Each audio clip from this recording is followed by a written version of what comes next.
আজকের এই পনিরের কোপ্তা কারি আমি সম্পূর্ণ নিরামিষ বানাচ্ছি। কিভাবে বানাই আর কি কি উপকরণ লাগে তাহলে একটু বলি।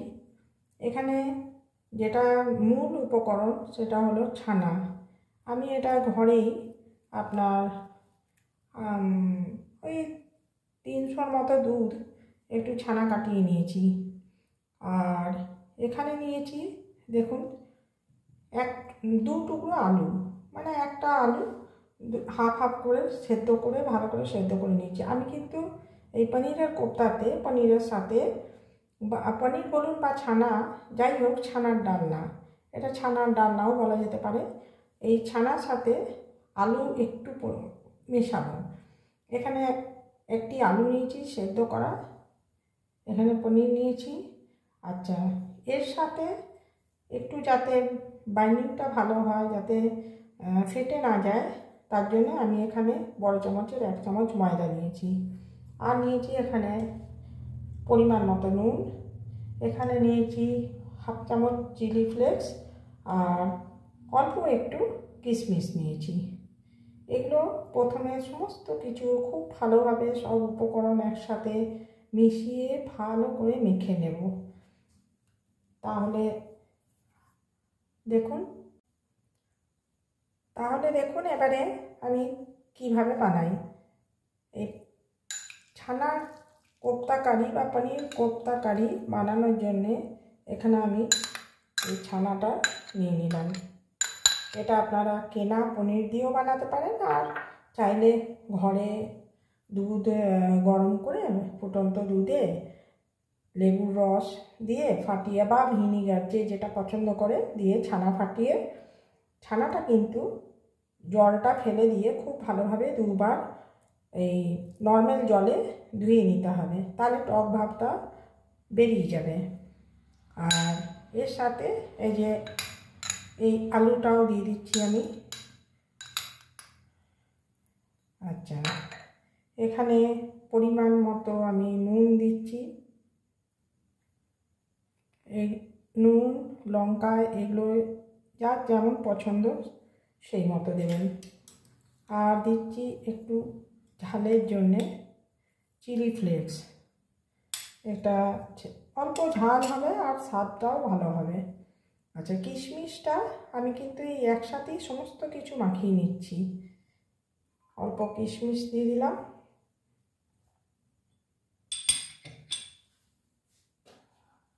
আর এখানে দেব খুব সামান্য পরিমাণ একটু, দেখুন এই সামান্য পরিমাণ গোলমরিচ গুঁড়ো। এবার আমি এটাকে ভালোভাবে হাত ধুয়েই আমি রান্না করতে এসেছি, সেই জন্যে এবারে আমি এটাকে খুব ভালো করে প্রথমে মেখে নেব। সমস্ত উপকরণ একসাথে ভালো করে মেখে নেব। এইভাবে খুব ভালো করে মেখে নেব। মাখাটা মনে রাখবেন, এই আলু যেন একটুও আলুর কোনো লাম্পস বা ময়দা যেটা দিয়েছি কোনো প্রকার কোনো লাম্পস বা দলা না থাকে। খুব ভালো করে মোলায়েম করে কিন্তু এটাকে মাখতে হবে। দেখুন আমি এটাকে একদম ভালোভাবে মোলায়েমভাবে কিন্তু মেখে নিয়েছি। কারোর যদি মনে করেন যে ময়দাটা কম হয়েছে বা পরিমাণে বেশি হলে ময়দাটাও সেটা দেখে তারপর দেবেন। খুব বেশি দেবেন না, তাহলে আবার বলগুলো কিন্তু খুব শক্ত হয়ে যাবে। এরপর এতে আমি খুব সামান্য একটু রিফাইন্ড অয়েল দেব। এখানে আমি গ্যাস অন করে তাতে একটা কড়াই বসিয়ে দিয়েছি, এবং দেখুন এখানে পরিমাণ মতো কিন্তু আমি রিফাইন্ড অয়েল কড়াইয়ে দিয়ে দিয়েছি। এটা যতক্ষণ গরম হচ্ছে ততক্ষণ আমি ছানার বলগুলো তৈরি করব। এই যে ডোটাকে নিয়ে এবার আমি ছানার বলগুলো তৈরি করব। যার যেরকম পছন্দ গোল করতে পারেন এরকম, আবার জাস্ট এমনি করে একটু চ্যাপটাও করে নিতে পারেন। যেরকম পছন্দ সেরকম বানাবেন। বড় ছোট সেটাও আপনাদের নিজের পছন্দ মতো বানাবেন। দেখুন এইভাবে সমস্ত বলগুলো আমি আগে এখানে তৈরি করে নেব। এইভাবে ভালো করে গোল করে কিন্তু করবেন। এটা খুব ভালো করে এরকম করে গোল করে তৈরি করতে হবে, যাতে ফেটে না যায় বল কোনো প্রকারও তেলে দেওয়ার পর। অনেক সময় আমি এখানে যে বলগুলো তৈরি করেছি, এই বলগুলোর ওপরে খুব সামান্য একটু ময়দা বা কর্নফ্লোর, যেটা যার যেরকম থাকবে একটু ছড়িয়ে দেবেন। তাহলে কি হবে, কড়াইয়ের নিচেতে এই বলগুলো লেগে যাবে না এবং একটার গায়ে একটা কোনো প্রকার লেগে যাবে না, জাস্ট একটুখানি। এখানে তেল দেখুন গরম হয়ে গেছে। এবার আমি একটি একটি করে বলগুলো এই তেলের মধ্যে কিন্তু ছেড়ে দেবো।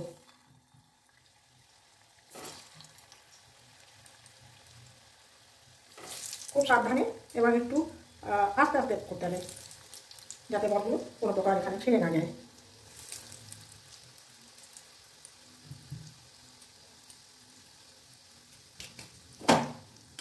প্রথমে এক দিকটা একটুখানি হতে দেবো, তারপরে উল্টাবো। প্রথমেই যদি নাড়িয়ে দিয়ে উল্টে দিই তাহলে কিন্তু বলগুলো ছেড়ে যাওয়ার সম্ভাবনা থাকবে। এর ওপরে আমি খুব সামান্য ময়দা ছড়িয়ে বলগুলোকে এঁটে তেলে ছাড়ছি। যখন দেখবো তলা নিচের দিকটা একটু হয়ে এসছে, তখন কিন্তু বলগুলো আস্তে আস্তে সাবধানে আমি পাল্টাবো। গ্যাসের ফ্লেম কমিয়ে রাখবেন যখন বল ছাড়বেন, এবং প্রথমে একটু হতে দেবেন, তারপরে ফ্লেমটা একটু বাড়াবেন। হাই ফ্লেম করে দেবেন না কখনোই।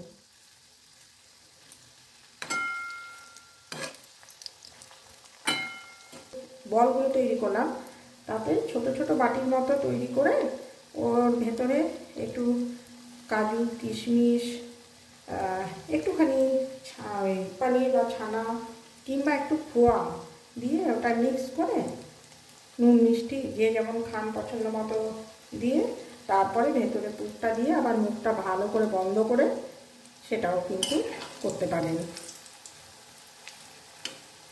ছানার কোপ্তা বিভিন্ন রকমেরই হয়।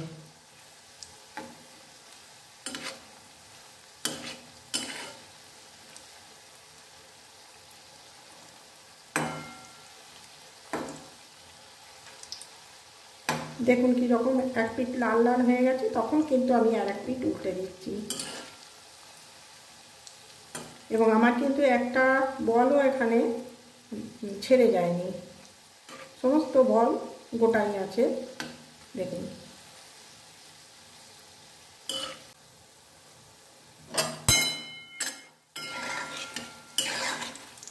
দেখুন এই সমস্ত কোপ্তাগুলো কিন্তু আমার লাল হয়ে ভাজা হয়ে গেছে।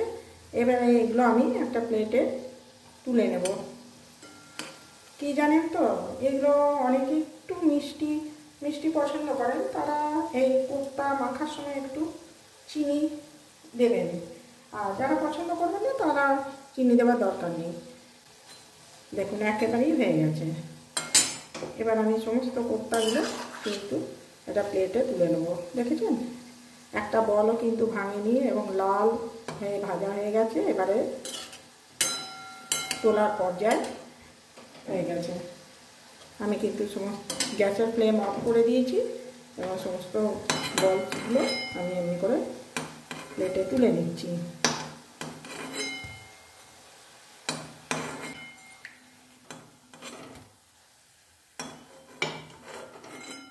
এবারে এই কোপ্তা হয়ে গেছে, বলগুলো রেডি হয়ে গেছে, ভেজে একেবারে তুলে নিয়েছি প্লেটে। এবার আমি গ্রেভিটা বানাবো। আচ্ছা, ছানার এই কোপ্তার গ্রেভি বানানোর জন্য আমি নিয়েছি 5টা কাজু বাদাম গোটা, 1 চামচ, এই চামচের 1 চামচ পোস্ত। এখানে ফোড়নের জন্য নিয়েছি 1 টুকরো দারচিনি, 2টো এলাচ আর গোটা 4-5 লবঙ্গ। পরিমাণ মতো নুন লাগবে, গোটা গোলমরিচ নিয়েছি অল্প, 1টা শুকনো লঙ্কা। আর এখানে যা লাগবে পরিমাণ মতো হলুদ আর কাশ্মীরি মির্চ নিয়েছি, যেটা কাশ্মীরি লাল লঙ্কার গুঁড়ো। এটাতে রঙটাও ভালো আসবে আর ঝালটাও খুব বেশি হবে না।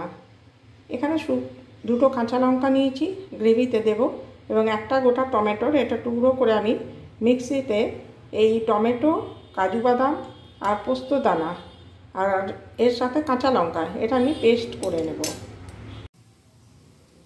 এখানে কাজু, পোস্ত আর টমেটোটা আমি একটু জল দিয়ে পেস্ট করে নিয়েছি।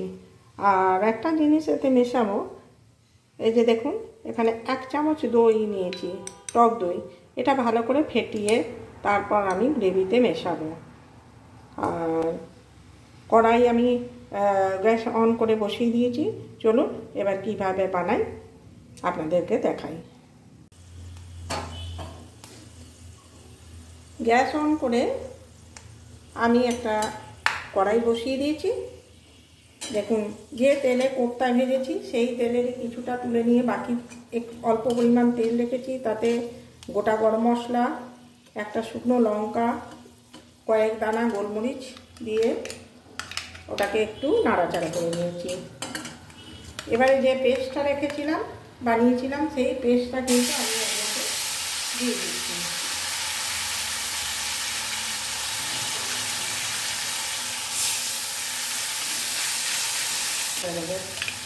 মিক্সির বাটিতে একটুখানি জল,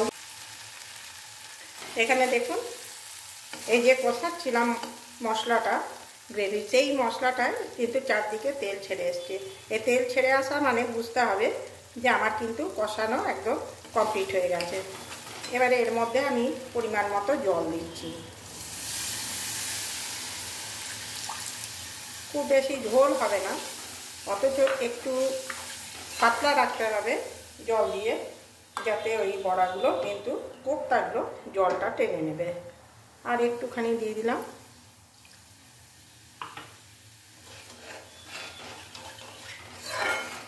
খেতেও কিন্তু এটা খুব ভালো টেস্ট হয়। আমি আপনাদেরকে বলছি একবার হলেও আপনারা বানাবেন, আপনারা নিজেরাও খাবেন আর অন্যান্যদেরও খাইয়ে একবার দেখবেন যে কেমন হয়েছে। এটা কিন্তু একেবারে সম্পূর্ণ আমি কাঁচা লঙ্কা দিয়ে দিচ্ছি।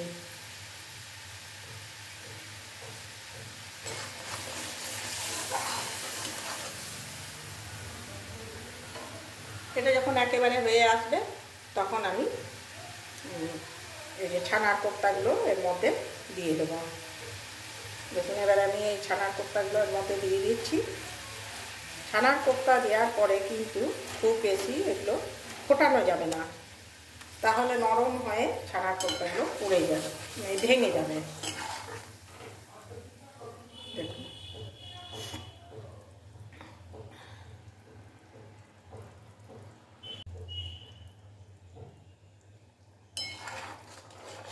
গ্রেভি ফুটে একদম যে পর্যায়ে আমার দরকার আর কি, গ্রেভিটা থিকনেস রেডি হয়ে গেছে। আমি ছানার বলগুলো সমস্ত এতে দিয়ে দিলাম। দেওয়ার সময় ফ্লেম আস্তে রেখে দিলাম, খুব বেশি ফোটাবেন না, তাহলে ছানার কোপ্তাগুলো ভেঙে যাওয়ার চান্স থাকবে। আমার কিছু রেডি হয়ে গেছে। এবার আমি এই অবস্থায় এটাকে নামিয়ে নেব। তাহলেই হয়ে গেল আমার আজকের ছানার কোপ্তা কারি। নামাবার আগে আমি অল্প একটু ঘি ছড়িয়ে দেব, খুব সামান্য একটু, এই যে খুব সামান্য একটু ঘি ছড়িয়ে দিলাম। ব্যাস আজকে আমার রেডি হয়ে গেল ছানার কোপ্তা কারি।